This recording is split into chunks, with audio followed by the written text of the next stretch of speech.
Hi ವಿದ್ಯಾರ್ಥಿಗಳೇ, ಎಲ್ಲರಿಗೂ ನಮಸ್ಕಾರಗಳು. ಇವತ್ತಿನ ಈ ಒಂದು ತರಗತಿಯಲ್ಲಿ ನಾನು ನಿಮ್ಮೊಂದಿಗೆ ಚರ್ಚಿಸುತ್ತಿರುವಂಥ ವಿಷಯ ಏನಂತಂದರೆ, ಆ, ಏನು ಏಕಾತ್ಮಕ ಸಿದ್ಧಾಂತ, ಸಾರ್ವಭೌಮತ್ವದ ಏಕಾತ್ಮಕ ಸಿದ್ಧಾಂತದ ಅರ್ಥ ಮತ್ತು ಬೆಳವಣಿಗೆಯನ್ನು ನಾವು ಈ ತರಗತಿಯಲ್ಲಿ ತಿಳ್ಕೊಳ್ಳೋಣ.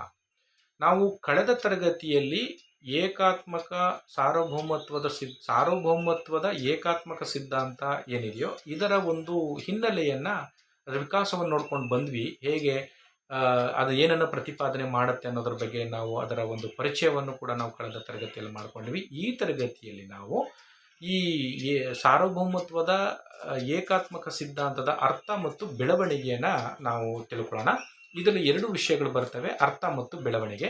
ಆದ್ದರಿಂದ ನಾವು ಮೊದಲನೇದಾಗಿ ಈ ಸಾರ್ವಭೌಮತ್ವದ ಏಕಾತ್ಮಕ ಸಿದ್ಧಾಂತದ ಅರ್ಥ ಏನು ಅನ್ನೋದನ್ನು ನಾವು ಮೊದಲು ತಿಳ್ಕೊಳ್ಳೋಣ. Meaning: the monistic theory of sovereignty refers to the idea that sovereignty is single, absolute, indivisible and supreme, existing in one central authority within the state. ಈ ಸಾರ್ವಭೌಮತ್ವದ ಏಕಾತ್ಮಕ ಸಿದ್ಧಾಂತ ಏನನ್ನ ಪ್ರತಿಪಾದನೆ ಮಾಡುತ್ತೆ ಅಂತಂದರೆ, ಇದು ಯಾವತ್ತೂ ಕೂಡ ಈ ಸಾರ್ವಭೌಮತ್ವ ಅನ್ನೋದು ಯಾವತ್ತೂ ಏಕಾತ್ಮಕವಾಗಿರುತ್ತೆ, ನಿರಂಕುಶವಾಗಿರುತ್ತೆ, ಅಂದರೆ ಪರಿಪೂರ್ಣವಾಗಿರುತ್ತೆ, ವರ್ಗಾವಣೆ ಮಾಡೋದಕ್ಕೆ ಸಾಧ್ಯವಾಗುವುದಿಲ್ಲ, ಮತ್ತು ಸರ್ವಶ್ರೇಷ್ಠವಾಗಿರುತ್ತೆ ಎಂಬ ಅಂಶವನ್ನು, ಐಡಿಯಾವನ್ನು ಇದು ಪ್ರತಿಪಾದನೆ ಮಾಡುವಂಥದ್ದು. ಅಂದರೆ ಇದು ಯಾವತ್ತೂ ಕೂಡ ಒಂದು ರಾಜ್ಯದ ಕೇಂದ್ರೀಕೃತವಾದ ಅಧಿಕಾರಿ ಯಾರಿರ್ತಾನೋ ಅವನ ಕೈಯಲ್ಲಿ ಇರುತ್ತೆ ಅಂತ. This theory asserts that there cannot be multiple sources of sovereignty in a political system. ಅಂದರೆ ಒಂದು ರಾಜಕೀಯ ವ್ಯವಸ್ಥೆಯಲ್ಲಿ ಪರಮಾಧಿಕಾರ ಅನ್ನೋದು ಒಂದೇ ವ್ಯವಸ್ಥೆಯಲ್ಲಿ ಇರುತ್ತೆ ಹೊರತು ಅದು ಬಹುತ್ವವಾಗಿರುವುದಿಲ್ಲ, ಏಕಾತ್ಮಕವಾಗಿರುತ್ತೆ ಹೊರತು ಅದು ಬಹುತ್ವವಾಗಿರುವುದಿಲ್ಲ. ಅಂದರೆ ಒಬ್ಬ ವ್ಯಕ್ತಿಯಲ್ಲಿ ಅಧಿಕಾರ ಇರುತ್ತೆ ಹೊರತು ಎಲ್ಲರಲ್ಲೂ ಅಂದರೆ ಅಲ್ಲಿರುವಂಥ ಸಂಘ ಸಂಸ್ಥೆಗಳು ಅದೆಲ್ಲರಲ್ಲೂ ಕೂಡ ಹಂಚಿಕೆ ಆಗುವುದಿಲ್ಲ ಎಂಬುದನ್ನು ಈ ಸಿದ್ಧಾಂತ ಪ್ರತಿಪಾದನೆ ಮಾಡುತ್ತೆ. Instead, all power and law making authority must originate from A single sovereign body. ಇಲ್ಲಿ ಎಲ್ಲ ಕಾನೂನನ್ನು ಮಾಡುವಂಥ ಅಧಿಕಾರ, ಅದರ ಉಗಮ ಎಲ್ಲವೂ ಕೂಡ ಒಂದು ಸಾರ್ವಭೌಮತ್ವವುಳ್ಳ ಪರಮಾಧಿಕಾರವುಳ್ಳ ಒಂದು ಸಂಸ್ಥೆ ಅಥವಾ ಒಂದು ಅಧಿಕಾರಿಯಿಂದ ಅದು ಮಾಡಲ್ಪಡುತ್ತದೆ. This view was prominently advocated by John Austin. ಇದನ್ನು ಬಹಳ ಪ್ರಮುಖವಾಗಿ ಪ್ರತಿಪಾದನೆ ಮಾಡಿದಂಥದ್ದು ಮುಖ್ಯವಾಗಿ ಅಂತಂದರೆ John Austin, a 19th century legal theorist, ಒಬ್ಬ 19ನೇ ಶತಮಾನದ ಕಾನೂನು ಸಿದ್ಧಾಂತಕಾರ, who defined sovereignty as the authority that is habitually obeyed by the people but does not itself obey any other authority. ಇವನೇನು ಹೇಳ್ತಾನೆ ಅದರಲ್ಲಿ ಅಂದರೆ, ಇಲ್ಲಿ ಅಧಿಕಾರ ಒಬ್ಬನಿಗೆ ಮಾತ್ರ ಜನರು ವಿಧೇಯರಾಗಿರಬೇಕು ಹೊರತು ಆ ರಾಜ್ಯದಲ್ಲಿರುವಂಥ ಎಲ್ಲರಿಗೂ ಕೂಡ ಜನರು ವಿಧೇಯರಾಗಿರಬೇಕಾಗಿಲ್ಲ. The meaning of monistic sovereignty lies in its emphasis on legal supremacy and undivided power, often found in centralised states and absolute monarchies. ಅಂದರೆ ಇದು ಮುಖ್ಯವಾಗಿ ಕಾನೂನಾತ್ಮಕ ಸರ್ವಶ್ರೇಷ್ಠತೆ ಮತ್ತು ಅಧಿಕಾರದ ಅವಿಭಾಜ್ಯತೆಯನ್ನು ಇದು ಪ್ರತಿಪಾದನೆ ಮಾಡುವಂಥದ್ದು ಬರುತ್ತೆ. ಇದು ಅರ್ಥವನ್ನು ತಿಳ್ಕೊಂಡ್ಮೇಲೆ ಅದರ ಬೆಳವಣಿಗೆಯನ್ನು ಸ್ವಲ್ಪ ನೋಡೋಣ. The growth of the monistic theory can be traced back to the decline of feudalism and the rise of nation states in early modern Europe when kings and rulers sought to consolidate their power. ನಾವು ಹಿಂದೆ ತಿಳ್ಕೊಂಡಂಗೆ ಈ ಸಿದ್ಧಾಂತ ಪ್ರಕಾರ the growth of monistic theory, ಈ ಸಿದ್ಧಾಂತದ ಪ್ರಕಾರವಾಗಿ ನಾವು ಈ ಸಾರ್ವಭೌಮತ್ವ ಅನ್ನೋದು ಎಲ್ಲಿಂದ ಪ್ರಾರಂಭ ಆಗುತ್ತೆ, ಇದರ ಇತಿಹಾಸವನ್ನು ನಾವು ಹಿಂದೆ ಟ್ರೇಸ್ ಮಾಡಿದ್ರೆ ದ ಡಿಕ್ಲೈನ್ ಆಫ್ ಫ್ಯೂಡಲಿಸಮ್, ಅಂದರೆ ಏನು ಮಧ್ಯಯುಗದಲ್ಲಿದ್ದಂಥ ಉಳಿಗಮಾನ್ಯ ಪದ್ಧತಿಯ ಒಂದು ಅವಸಾನ ಮತ್ತು the rise of nation states in early modern Europe, ಏನು ಆಧುನಿಕ ಯುರೋಪ್ ಏನಿತ್ತು, ಪೂರ್ವ ಆಧುನಿಕ ಯುರೋಪ್ನಲ್ಲಿ ಏನು ರಾಷ್ಟ್ರ ರಾಜ್ಯ ವ್ಯವಸ್ಥೆ ಏನು ಬೆಳೆದು ಬಂತು, ಉಚ್ಛ್ರಾಯ ಸ್ಥಿತಿಗೆ ಬಂತು, ಆ ಸಂದರ್ಭದಲ್ಲಿ ಈ ಒಂದು ಸಾರ್ವಭೌಮತ್ವ ಅಥವಾ ಪರಮಾಧಿಕಾರ ಬೆಳವಣಿಗೆ ಆಗಿದ್ದನ್ನು ನಾವು ನೋಡ್ತೇವೆ. ಈ ಸಂದರ್ಭದಲ್ಲಿ ರಾಜರುಗಳು ಅಥವಾ ಆಡಳಿತಗಾರರು ತಮ್ಮ ಅಧಿಕಾರವನ್ನು ಕನ್ಸಾಲಿಡೇಟ್ ಮಾಡೋಕ್ಕೋಸ್ಕರ, ಕ್ರೋಢೀಕರಿಸಿಕೊಳ್ಳೋದಕ್ಕೋಸ್ಕರ, ತಮ್ಮತನ ಇಟ್ಕೊಳ್ಳೋಕ್ಕೋಸ್ಕರ ತಮ್ಮ ಎಲ್ಲ ಅಧಿಕಾರವನ್ನು ಯಾರಲ್ಲೂ ಕೂಡ ಹಂಚಿಕೆ ಮಾಡದೇನೆ ರಾಜರುಗಳು ಅಥವಾ ರೂಲರ್ ಆಡಳಿತಗಾರರು ಅಧಿಕಾರವನ್ನು ತಮ್ಮ ಕೈಯಲ್ಲಿ ಇಟ್ಕೊಂಡು ನಂತರದಲ್ಲಿ ಆಡಳಿತ ಮಾಡಿದ್ದನ್ನು ಕೂಡ ನಾವು ನೋಡ್ತೇವೆ. ಇದು ಇದರ ಗ್ರೋತ್ ಆಗಿರೋದ್ರಿಂದ ನಾವು ನೋಡ್ತೇವೆ ಅಲ್ಲಿ. ಮತ್ತೆ next, thinkers like Jean Bodin in the 16th century contributed to the development of this theory by arguing that the sovereign must have unquestioned and perpetual authority. ಇದರಲ್ಲೂ 16ನೇ ಶತಮಾನದ ಈ ಜೀನ್ ಬೋರ್ಡಿನ್ ಮಹಾನ್ ಚಿಂತಕ, ರಾಜಕೀಯ ಚಿಂತಕ, ತಜ್ಞ ಏನು ಹೇಳ್ತಾನೆ ಅಂತಂದರೆ, ಈ ಅವನು ಹೇಳುವಂಥದ್ದು ಈ ಸಾರ್ವಭೌಮತ್ವ ಅಥವಾ ಪರಮಾಧಿಕಾರ ಅನ್ನೋದು ಅದನ್ನು ಪ್ರಶ್ನೆ ಮಾಡುವುದಕ್ಕೆ ಬರೋದಿಲ್ಲ, ಮತ್ತು ಯಾವತ್ತೂ ಕೂಡ ಅದು ಪರ್ಪೆಚುವಲ್ ಅಥಾರಿಟಿ, ಪರಿಪೂರ್ಣವಾದಂಥ ಅಧಿಕಾರನ ಹೊಂದಿರುವಂಥದ್ದು ಅಂತ ಹೇಳ್ತಾನೆ ಜೀನ್ ಬೋರ್ಡಿನ್.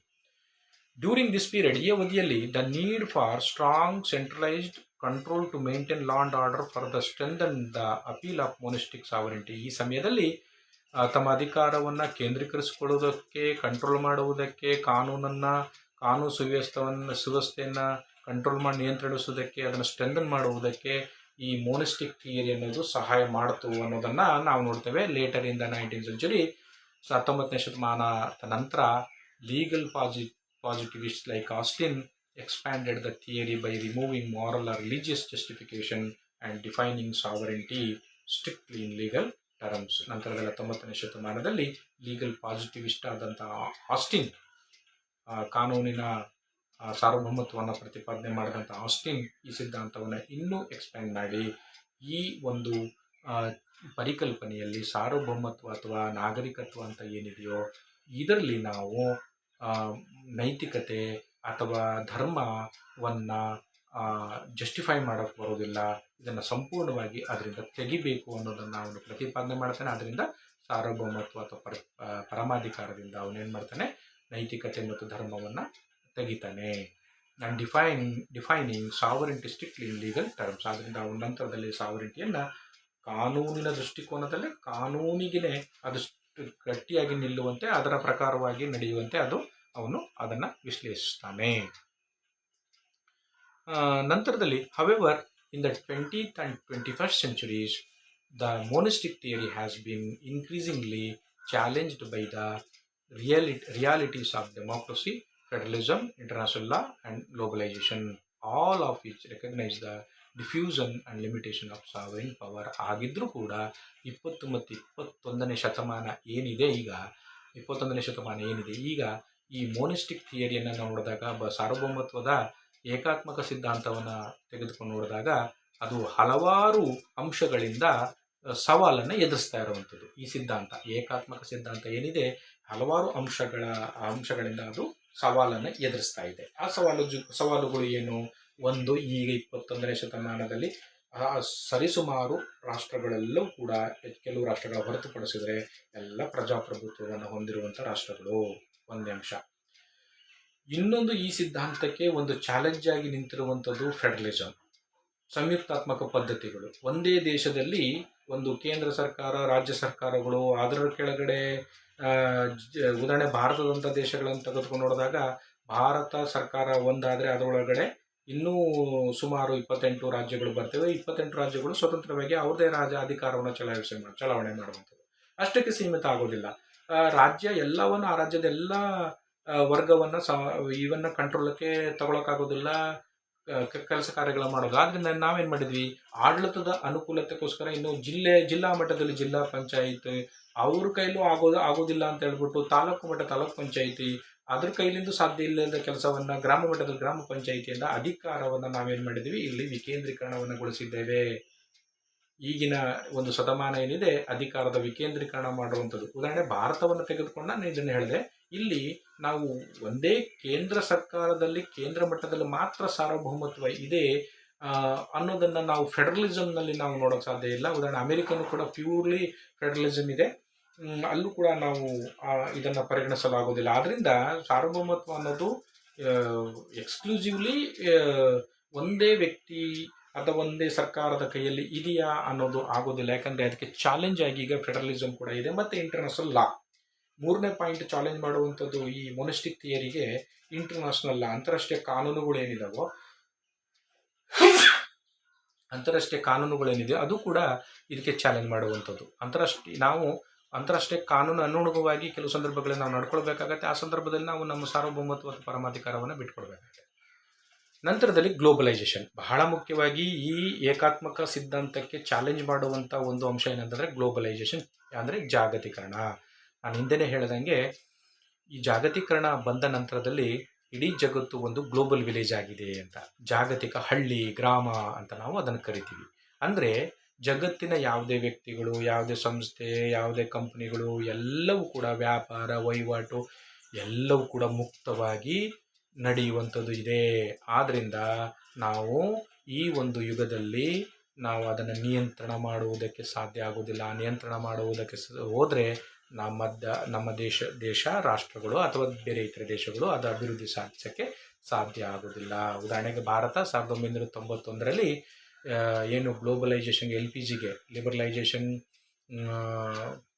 ಪ್ರೈವೇಟೈಸೇಷನ್ ಮತ್ತು ಗ್ಲೋಬಲೈಸೇಷನ್ಗೆ ಒಳಪಡಲಿಲ್ಲ ಅಂದರೆ ಭಾರತ ಇಷ್ಟು ಮಟ್ಟಿಗೆ ಅಭಿವೃದ್ಧಿಯನ್ನು ಸಾಧಿಸೋದಕ್ಕೆ ಸಾಧ್ಯ ಆಗೋದಿಲ್ಲ. ಅಂದರೆ ಅದರಿಂದ ಏನಾಯಿತು, ಬೇರೆ ಬೇರೆ ದೇಶದ ಮಲ್ಟಿನ್ಯಾಷನಲ್ ಕಂಪನೀಸ್ MNC ಅಂತ ಏನು ಹೇಳ್ತೀವಿ ನಾವು, ಮಲ್ಟಿನ್ಯಾಷನಲ್ ಕಂಪನೀಸ್ಗಳು ಬರ್ತವೆ. ಮಲ್ಟಿನ್ಯಾಷನಲ್ ಕಂಪನೀಸ್ಗಳು ಅವು ಬೇರೆ ದೇಶದ ಕಂಪನಿಗಳು, ಅದನ್ನು ನಾವು ಇಲ್ಲಿ ನಿಯಂತ್ರಣ ಮಾಡುವುದಕ್ಕೆ ಸಾಧ್ಯ ಇಲ್ಲ. ಇಲ್ಲಿ ಆ ಕಂಪನಿಗಳು ಸ್ಥಾಪನೆ ಆದರೆ ಅದಕ್ಕೆ ಅದರದೇ ಆದಂಥ ಒಂದು ಸ್ವತಂತ್ರವಾದಂಥ ವ್ಯವಸ್ಥೆ ಇರುತ್ತೆ, ಅದರ ಪ್ರಕಾರ ಅವರು ನಡ್ಕೊಳ್ತಾರೆ. Despite its decline in modern times, the monistic theory remains significant in understanding the historical foundations of state authority and legal sovereignty. ಹಾಗಿದ್ರೂ ಕೂಡ ಇಷ್ಟೆಲ್ಲ ಆಧುನಿಕ ಜಗತ್ತಿನಲ್ಲಿ ಈ ಸಾರ್ವಭೌಮತ್ವ ಅಥವಾ ಪರಮಾಧಿಕಾರವು ತನ್ನ ಒಂದು ಮಹತ್ವವನ್ನು ಸ್ವಲ್ಪ ಮಟ್ಟಿಗೆ ಕಳ್ಕೊಂಡ್ರೂ ಕೂಡ ಆದರೂ ನಾವು ಈಗಲೂ ಕೂಡ ನಾವು ಯಾವುದೇ ಒಂದು ರಾಜ್ಯದ ಅಥಾರಿಟಿಯನ್ನು ನಾವು ನೋಡುವಾಗ ಅದರ ಒಂದು ಐತಿಹಾಸಿಕ ಹಿನ್ನೆಲೆಯನ್ನು ನಾವು ನೋಡಿದಾಗ ಈಗಲೂ ಕೂಡ ಸಾರ್ವಭೌಮತ್ವ ಅಥವಾ ಪರಮಾಧಿಕಾರ ಅನ್ನೋದು ಒಂದು ರಾಜ್ಯಕ್ಕೆ ಇರಲೇಬೇಕಾಗತ್ತೆ. ಒಂದು ರಾಜ್ಯಕ್ಕೆ ಸಾರ್ವಭೌಮತ್ವ ಅನ್ನೋದು ಇಲ್ಲ ಅಂದರೆ ಆ ರಾಜ್ಯ ಅಸ್ತಿತ್ವಕ್ಕೆ ಇರುವುದಕ್ಕೆ ಸಾಧ್ಯ ಇಲ್ಲ ಎಂಬುದನ್ನು ನಾವು ತಿಳ್ಕೊಳ್ಬೇಕಾಗುತ್ತೆ. ಆದ್ದರಿಂದ ಈ ಒಂದು ತರಗತಿಯಲ್ಲಿ ಸಾರ್ವಭೌಮತ್ವದ ಏಕಾತ್ಮಕ ಸಿದ್ಧಾಂತದ ಒಂದು ಅರ್ಥ ಮತ್ತು ಅದರ ಬೆಳವಣಿಗೆ, ಗ್ರೋತ್, ಮೀನಿಂಗ್ ಆ್ಯಂಡ್ ಗ್ರೋತನ್ನು ನಾವು ಈ ತರಗತಿಯಲ್ಲಿ ತಿಳ್ಕೊಂಡ್ವಿ. ಮುಂದಿನ ತರಗತಿಯಲ್ಲಿ ಇನ್ನೊಂದು ವಿಷಯದೊಂದಿಗೆ ನಿಮ್ಮೊಂದಿಗೆ ಚರ್ಚಿಸಲಿದ್ದೇನೆ. ಎಲ್ಲರಿಗೂ ಧನ್ಯವಾದಗಳು. ನಮಸ್ಕಾರ.